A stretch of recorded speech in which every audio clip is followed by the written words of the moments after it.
Alcatraz, the Rock, 12 barren acres in the middle of San Francisco Bay. In 1934, it seemed a perfect place for an escape-proof prison for America's worst criminals. Alcatraz was America's most notorious top-security prison. Escape attempts were rare. All who had tried were caught, killed, or drowned. This was the state-of-the-art institution of its time, sort of like the Titanic. You know, the Titanic's never going to sink. And I think everybody just figured that nobody's going to escape from Alcatraz. But on June the 11th, 1962, 3 prisoners achieved the unimaginable. Through a series of ingenious maneuvers that took more than a year to prepare, Frank Lee Morris and brothers John and Clarence Anglin broke out of their cells, out of the prison, and disappeared, never to be found alive or dead.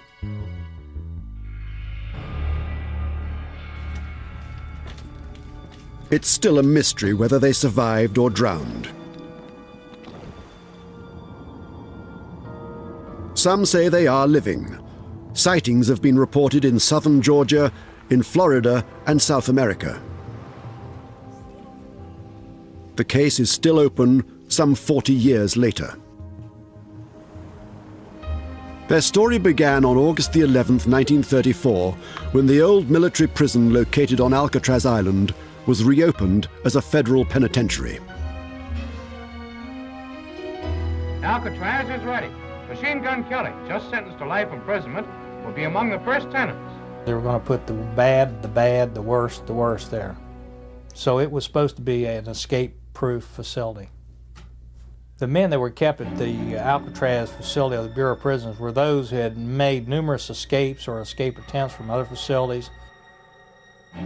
Before long, its walls contained some of America's most notorious criminals, including Al Capone, Machine Gun Kelly, Nicky Cohen, and Robert Stroud, the infamous Birdman of Alcatraz. You have to think of Alcatraz as the top of the pyramid. Alcatraz was designed to hold the biggest behavioral problems. They had killed somebody, knifed somebody, or they'd had a history of escapes. So it was really the prison for the men who had the worst behavior in other prisons. The maximum capacity of the prison was 600, but Alcatraz rarely exceeded 250 prisoners. It boasted the highest ratio of guards to prisoners. Authorities claimed it was impossible to escape from Alcatraz. Attempting to escape from Alcatraz, that's more or less a guy that's kind of given up on life, because this wasn't the easiest place in the world to break out of. They had 1 guard here to every 3 prisoners. They had 9 official standing counts, but they counted us every 15 minutes, 24 hours a day. The newly fitted-out facility had state-of-the-art steel bars, thick concrete walls, and guards rumored to be marksmen with shoot-to-kill orders. The island was covered with fences, topped with barbed wire. Every day, there were many scheduled and unscheduled body counts and cell inspections. Then there was the bay itself. Alcatraz was an island prison. It's more than a mile to San Francisco. The water was said to be unbearably cold, the tides and currents treacherous, and there were reports of man-eating sharks. Some of this was true, and some was exaggeration designed to scare the prisoners. Alcatraz Island has been surrounded with myths from its very inception. Some of those myths were that the water was way too cold for a man to survive the swim from Alcatraz the 1.5 miles to the mainland. This is not true. Since 1900, it had been swum regularly with no problem. There was also the myth put forth that the guards on Alcatraz were expert sharpshooters.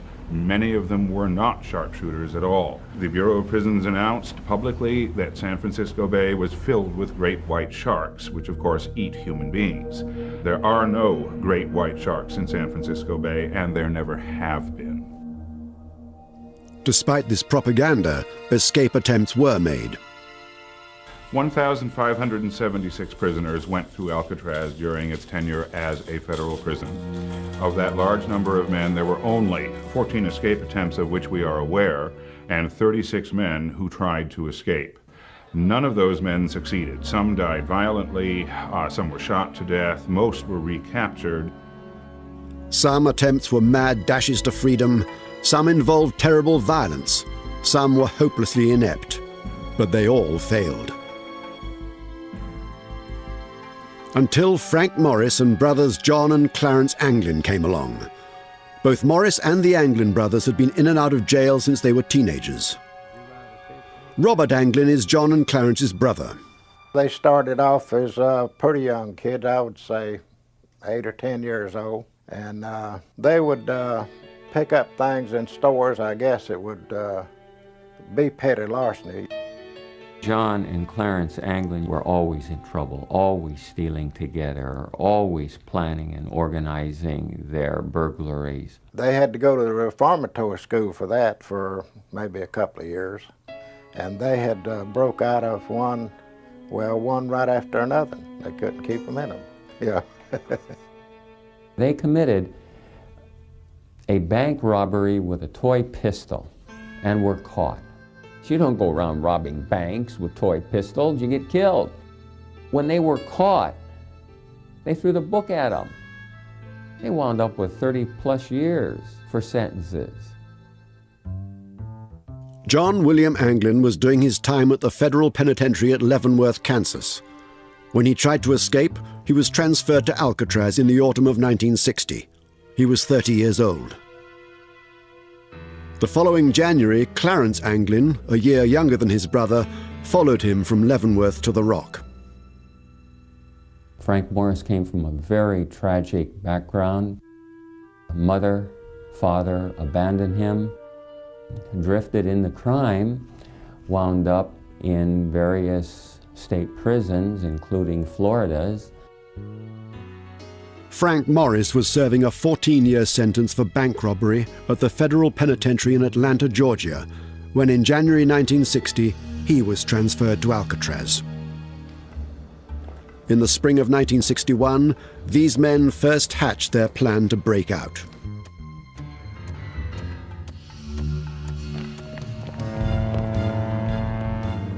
But it was more than a year before they made their escape. The plan to break out of Alcatraz was actually made by 4 men: Frank Morris, John and Clarence Anglin, and another prisoner named Alan Clayton West. West had been in Alcatraz since June 1958 and had spent a lot of time in solitary confinement. Alan Clayton West is an enigma in the entire escape. He is the man who claims he planned this event. West was the key to the escape. Prisoners at Alcatraz were entitled to food, clothing, shelter, and medical attention. A prison job was a privilege to be earned. West had a job. Alan West was a maintenance orderly, and this was a perfect position because he started out painting the cell house, which put him up on scaffolding, which put him in different cells and around the cell block, and he was able to see that there was a vent that he thought that might be vulnerable and that he could maybe get out of that ceiling vent. While cleaning the top of this cell block in the spring of 1961, West discovered this narrow ventilator shaft to the roof. Although it was covered with bars, finding it marked the beginning of the plan. The 4 conspirators had cells near each other, West next to Morris and the Anglin brothers next to each other a few cells away. The location of their cells on the main floor of the cell house in B block is critical to the way this escape would go down. The proximity of the cells one to another made it quite possible for them to have direct communication between themselves at any time of the day or the night. First, West told Morris about the shaft. Morris then invited the Anglins in on the plan.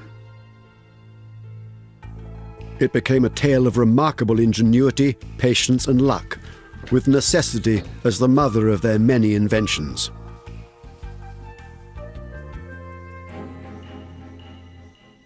Behind those cells was a rarely used utility corridor filled with a maze of pipes. Once they were in this narrow passageway, it was an easy matter to climb the 3 stories to the top of the cell block. From there, they hoped to escape through the narrow ventilator shaft onto the roof, and from the roof off the cell house and down to the water and off the rock.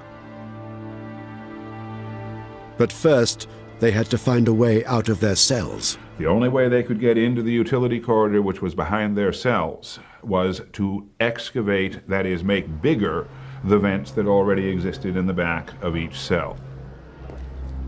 The vents were only a few inches high and wide. The grills were buried in 8-inch thick concrete. To break through, they started with simple implements, whatever they could lay their hands on. At one point, they even made crude power tools. They also had to conceal the noise of their chipping away at the concrete. One theory is that they worked while other inmates practiced their musical instruments. Every night after dinner, the musicians were allowed to play for approximately an hour and 15 minutes. There were accordions, saxophones, trumpets, guitars. I mean, it was just a cacophony of noise. A former prisoner, Whitey Thompson, provides another explanation. He was on the same cell block as West, Morris and the Anglins, and says ongoing construction in the cell house also had covered the noise they were making. The maintaining guards was knocking out a wall over an A block to make it bigger, to make it into the records office. Them jackhammers, when they're knocking out that wall, I mean, that sound was deafening. And under cover of the same noise, Morris and the Anglin brothers were going through the backs of their cells with these little homemade chipping hammers. Finally, after several months, they were able to squeeze their bodies through. The excavation of the vents in the back of the cells they concealed by making fake vents out of cardboard. These vents were painted with the colors of the cells. So once the men would leave their cells at night, they could conceal their exit with this fake vent. Well, they had to be very careful about leaving their cells. There always had to be one man watching.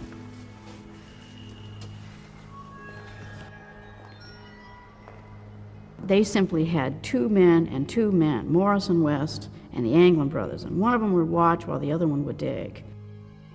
Their secret plan was widely known among the other prisoners, dozens of whom helped. I was astounded to read in the FBI reports that maybe as many as 80 inmates out of the 160 or 180 that were still on Alcatraz knew about it. Myself, when I was a prisoner here, anyone that attempted to escape or wanted to escape, I'd help them all I can. That's the way a good inmate does. He helps another inmate any way he can. You know? Whether you want to go or not, if you can help him, you'll help him. But even if the 4 prisoners could break out of the cell house, they had a much bigger problem: how to get off the island. Swimming had ended earlier escape attempts. They would need some type of boat.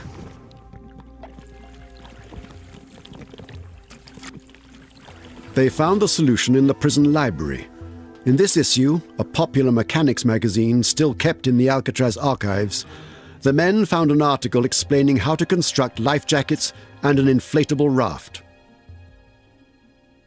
They smuggled dozens of raincoats into the cell house and stitched the rubber backing together to make life jackets and a raft.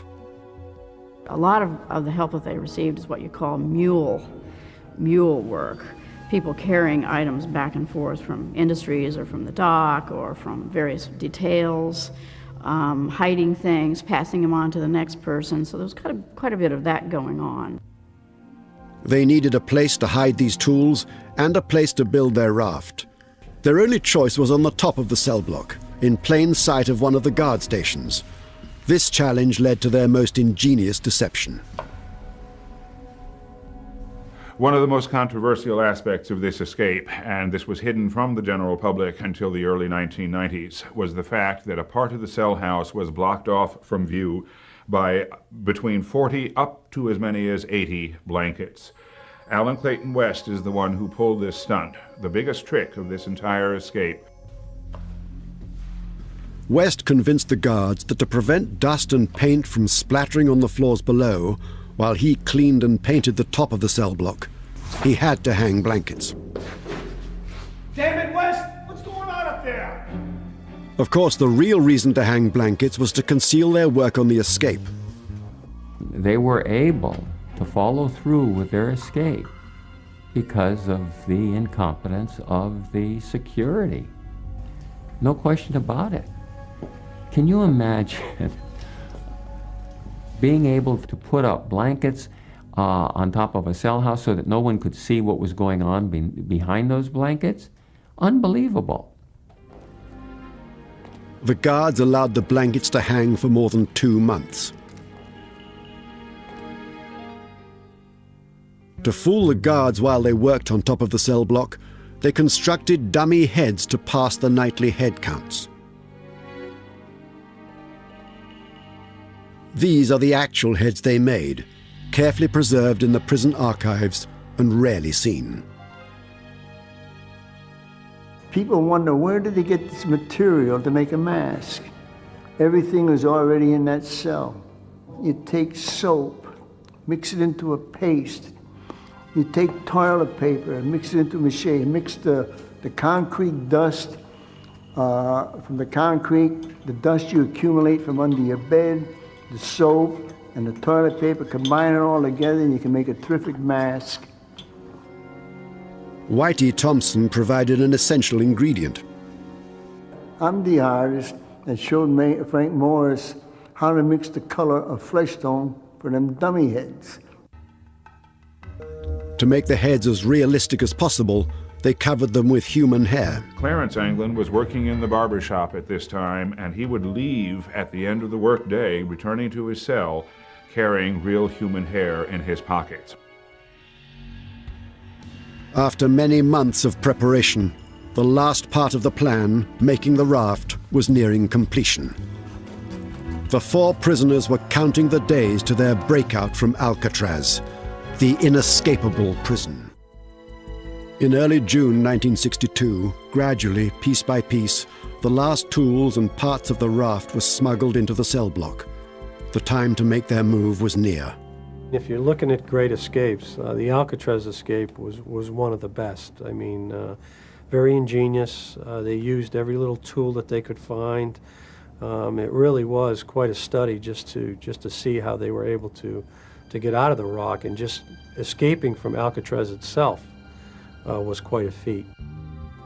Completing the raft that would protect them from the icy waters of San Francisco Bay was one of the last hurdles remaining between the prisoners and freedom. The raft measured 14 feet by 6 feet, and it was a very big raft, in other words. It was made out of between 40 and 80 raincoats that were waterproof, and it was successfully sewn down in the shops. And then it was taken to the top of B Block, where it was patiently, very painstakingly assembled over a series of weeks. Luckily, the prison kept no inventory of their raincoats and didn't notice their disappearance. On Monday, June the 11th, 1962, Arthur Dollison, the associate warden, was on duty. His daughter, now an Alcatraz historian, remembers the day.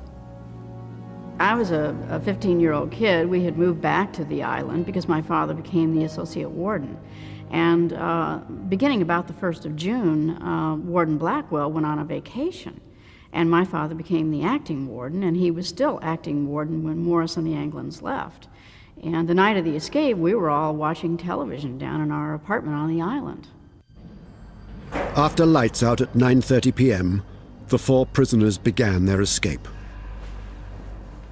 They're in their cells. They've got to get everything organized. They've got to get through those openings. They've got to get up to the top of the cell house. Then they've got to literally punch that ventilator out. Each man set his dummy head in place and propped up his blankets to resemble a sleeping body. One last time they squeezed out of the back of their cells. One last time they set their fake grills in the holes behind them. I knew they were going that night. Well, the word was out they should be going that night, and we were listening for it. I can hear them working their way out into the tunnel that's in between the cell blocks. They met in the utility corridor and began their climb to the top of the cell block. But only 3 men were in the narrow passageway, Alan West was struggling to break out of the back of his cell.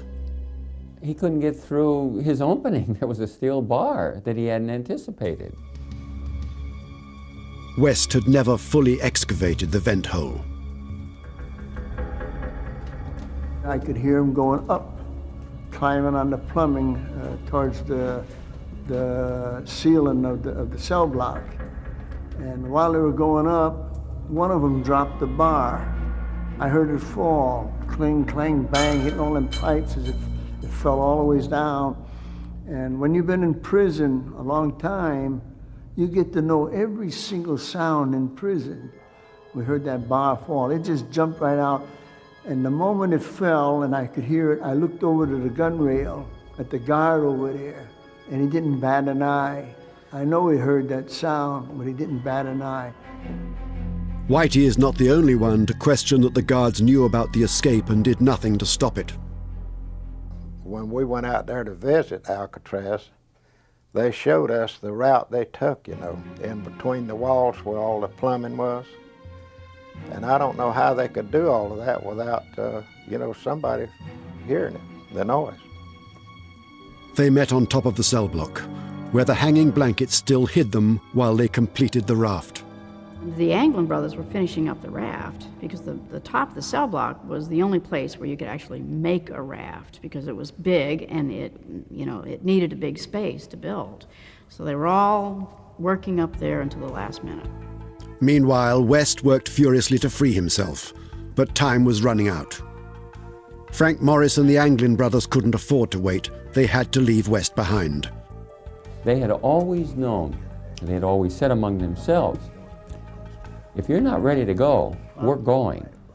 So, you know, it's every man for himself in a way. Slowly, quietly, they worked on the old rusted bars, finally removing them from the vent. Then they squeezed through the hole.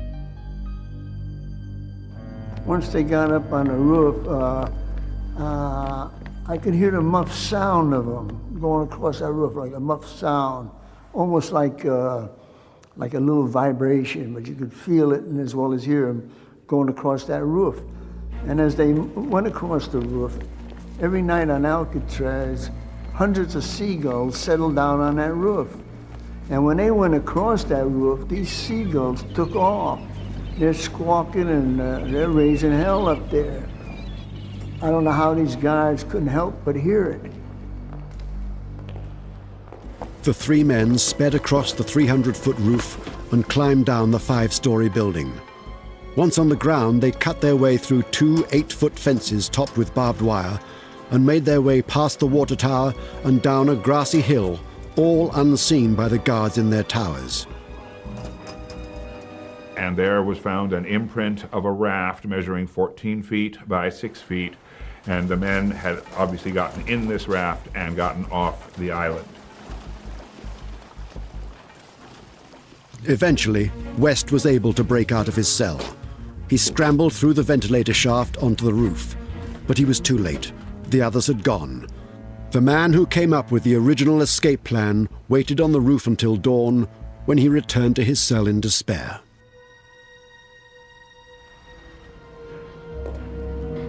Around 7 o'clock in the morning, the wake-up bell rang, and everybody, all the inmates got up. They had about 10 minutes to wash up and go to the bathroom and have a cigarette, and then there's a whistle. The lieutenant blows a whistle, and all the inmates stand at the bars, and that's called the first stand-up count of the day. Well, obviously, the dummies didn't stand up. Morris!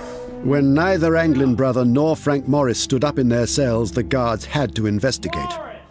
He stuck his hand in there to push one of their heads to wake him up. Get up! And the head rolled over on the floor. The guard jumped out quite a ways when that head rolled on the floor. Arthur Dollison, acting warden, got the call. His daughter speaks of that morning. There was a phone call that came to my house, and my dad told me later that he reached to the phone with dread because he just had a bad feeling. And when he picked up the phone, they said, "We've got 3 dummies in the cell house." And they meant that literally. He rushed out of the house, and then the next thing that happened is that there was a siren. The alarm could be heard everywhere on Alcatraz Island. Once the acting warden arrived, the investigation began immediately. Because of the hole in the back of West's cell, the questioning began with him. Alan West had to acknowledge that he was part of it because there was this huge opening in the back of his cell. And so, of course, he was brought in and he appeared to cooperate. I mean, there was nothing else he could do. He provided some details and he did not provide certain details. He told them what was safe to tell them and that would not jeopardize the chances of the others. Dozens of Alcatraz guards searched the island from top to bottom, from the cell house and prison roof to the power station and workshops. They combed the grounds under the water tower and all along the shoreline. They circled the island to look for bodies and to check the numerous waterline caves where men could hide. While the guards hunted, the other prisoners were held in their cells waiting to be interrogated. They talked to all those guys. You couldn't get no one to talk on Alcatraz. None of these guys would ever talk. At the same time, the dragnet was rapidly expanding. The search was supposedly one of the largest manhunts since the Lindbergh baby kidnapping. And it was an air, land, and sea search. The Coast Guard put out 3 cutters and aircraft. All the local police, the FBI, of course, were called. When the federal agents arrived, they were amazed at what they found. The first questions that arose is, what the dickens are those blankets doing up there on top of B Block? But what the FBI found behind the blankets was even more shocking. It literally looks like a hardware store up there. Every sort of a tool that you could imagine had either been constructed or literally stolen from the shops or elsewhere on the prison. All the detritus necessary for a very carefully planned and complicated escape. These tools are the actual ones the prisoners used. They're held in the prison archives and are rarely seen.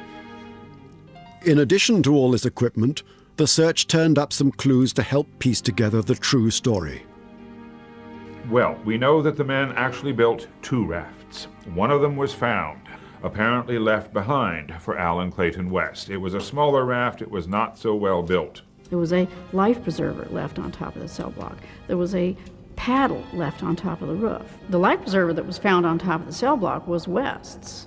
They did not need a 4th life preserver. So they left that behind for West in case he got out. The investigators doubted the 3 men could make it ashore on a flimsy raft made of old raincoats. However, as no bodies were found, the FBI operated on the assumption that the prisoners did in fact make it to land. Word of the escape was quickly picked up by the press. It was a very big story, and hundreds of leads poured in. I remember the national press that was involved in this, the big FBI manhunt. Their pictures were all over every single paper, probably around the world. 2 days after the escape, the search uncovered something in San Francisco Bay. The first thing that was found was a paddle. It was floating between Angel Island and Alcatraz. And it was matched to a paddle that had been left behind on top of the block, so they could prove that it was a homemade Alcatraz paddle. The next day, the crew of an Army debris boat discovered an important clue in the waters just off Angel Island, more than a mile from Alcatraz. The second thing that was found about 2 days later was a packet of photographs. Now, it was actually in about 3 feet of water. It was made of the same raincoat material as the life preserver on top of the block. And when they opened it up, they found about 88 photographs, many of which were identified on the back as being an Anglin family member. Included in the packet were 9 slips of paper with names and addresses of friends and family. The FBI believed the fugitives would never have left this behind. They decided that the raft must have sunk and the fugitives drowned. But not everyone agreed. Back then, when they found their photographs, the family photographs in the water, I figured then that they had drowned. But, of course, again, you never know. They could do that to throw them off their trail. Members of the Anglin family believe the 3 escaping men made it across the bay alive. We had sent them pictures of different members of the family. They had them in a little plastic bag. And they let go of that stuff probably to throw the law off. The law finally said, you know, well, they wouldn't depart from something like that. Well, that didn't mean nothing to them. They wanted to get away. I think they made it. Over the next few weeks, more confusing clues were found. 1, then 2, then 3 of the life jackets the men were wearing on the night of their escape floated and appeared in San Francisco Bay. One of them just off the shore of Alcatraz Island, one of them out beyond the Golden Gate Bridge, and another one closer to Angel Island. But their big raft was never found, nor were their bodies. The FBI then turned their attention to the fugitives' families, especially the large southern family of John and Clarence Anglin. It has been my experience and the experience of everybody that works this kind of work that these people that escape always maintain some type of contact with their family. The Bureau began surveillance of the Anglin family members, most of whom lived in Ruskin, Florida, a fishing community on Tampa Bay near the Gulf of Mexico. They were pretty often coming out to our house to talk to different members of the family. Had we seen them, had we heard from them, and hundreds of more questions. The mail had been watched, you know, also for a number of years probably by the FBI, thinking that they might make some kind of contact with us, you know.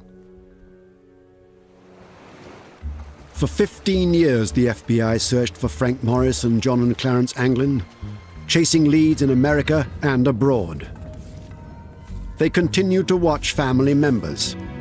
Nothing of significance ever turned up.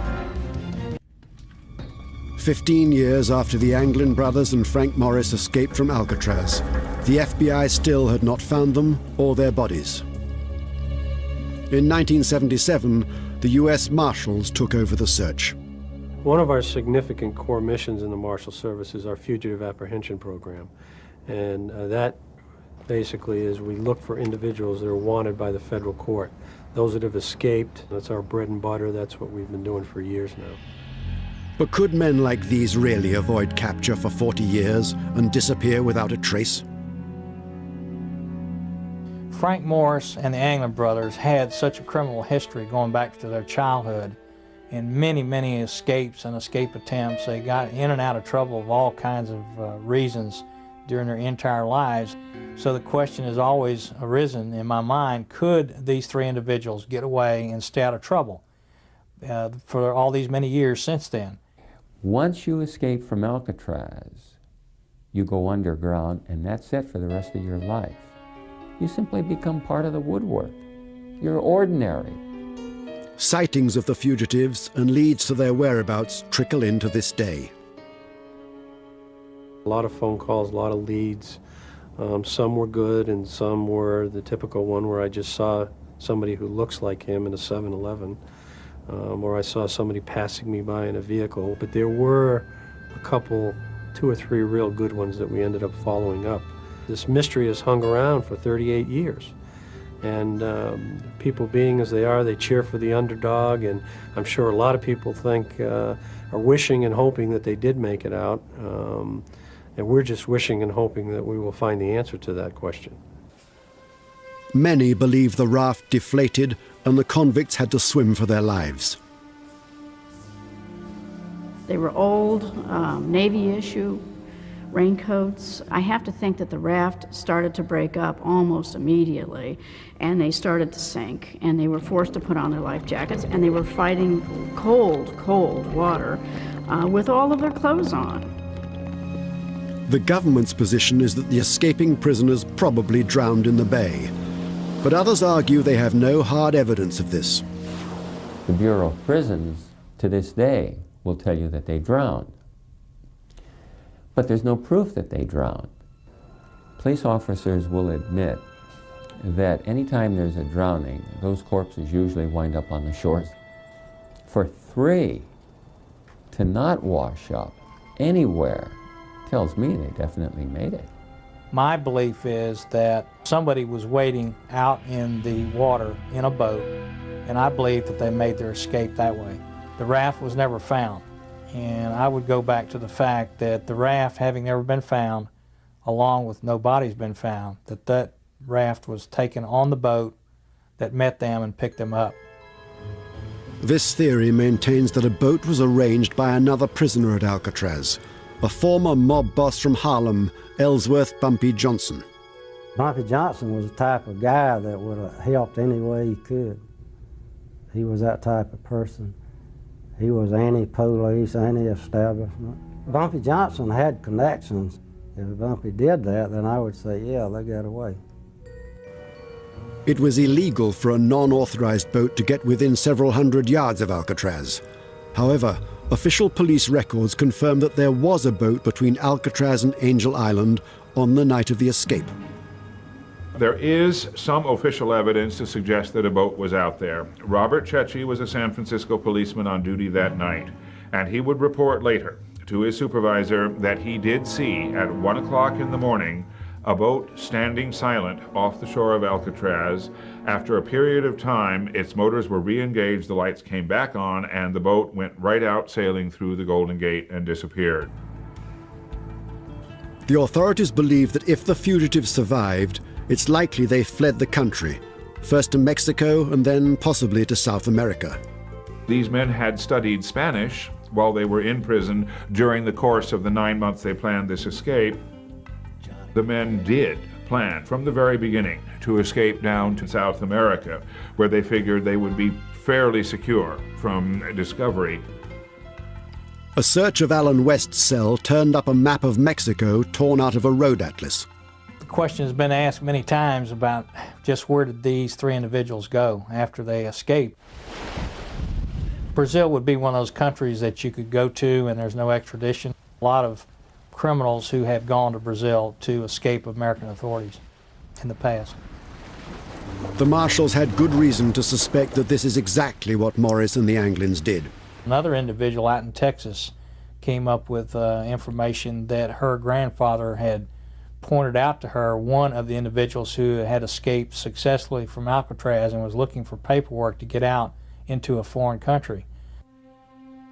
One of the most promising leads involved a former friend of the Anglin brothers who reported seeing them in Brazil in 1975.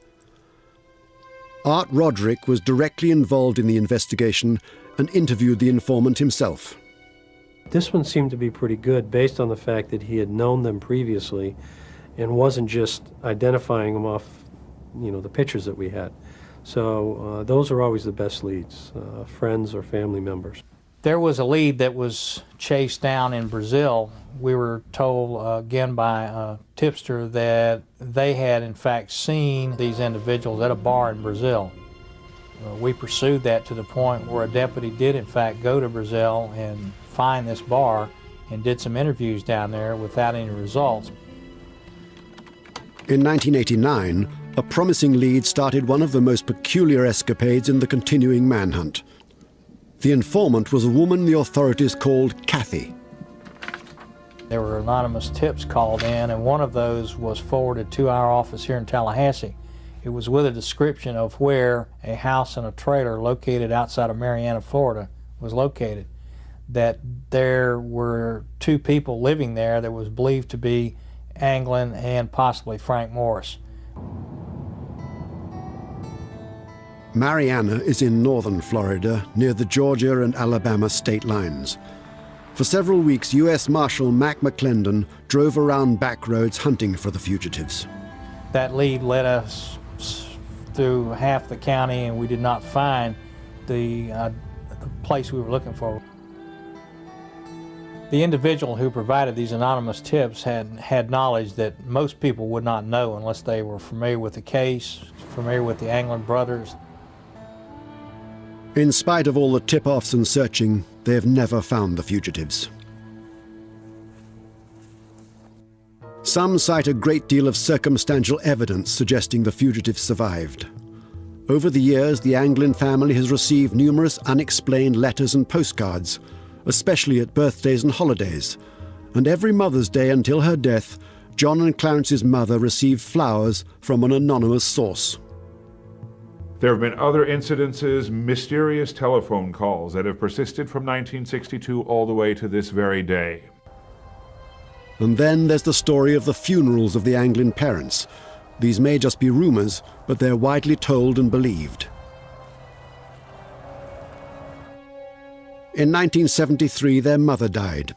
We know that at the funeral for Rachel Anglin, the mother of the two Anglin brothers, we know the FBI was there attending this service, and we know that two tall women, unusual looking and very tall, showed up. They were in long dresses, heavy makeup, said not a word to anyone, and disappeared long before any of the FBI agents who were there at this same service could question them.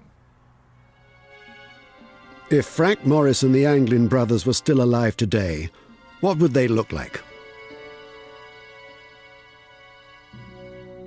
The History Channel asked the National Center for Missing and Exploited Children to use its unique computerized age enhancement process to see how the famous fugitives might look today. Art Roderick, the U.S. Marshal's Chief of Investigative Operations, has hunted these men for many years and helped the engineer. The computer technician copies aged facial features and pastes them into the new profile to suggest how the men would appear now. So what you have is like a file in there with a bunch of noses, and you pick the one that's closest to the original mugshot of Frank Morris. Right. And then pull it up and then, okay. Morris was 35 years old at the time of the escape and would now be in his early 70s. It's startling to watch John Anglin age from his early 30s to his late 60s. Clarence Anglin's image goes through a similar transformation. This is what he might look like if he was still alive today. Hopefully, this will assist you guys in your efforts to try to locate these three escapees. Looks fantastic. It'll definitely generate some phone calls. After some 4 decades, there's still no consensus regarding the fate of these famous fugitives.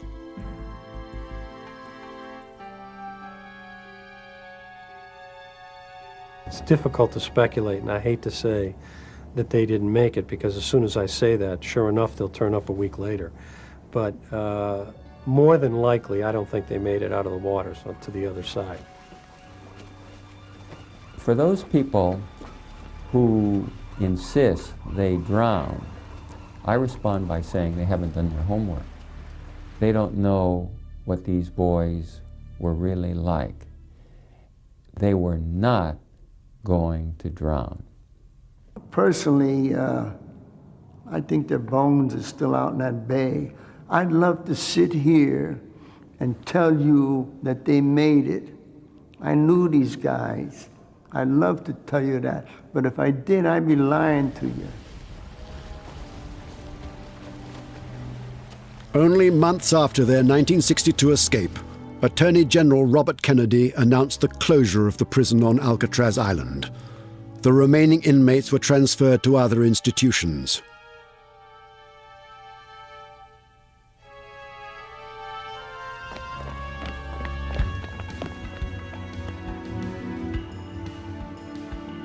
Now Alcatraz, the escape-proof prison, stands empty in San Francisco Bay and has become a tourist attraction.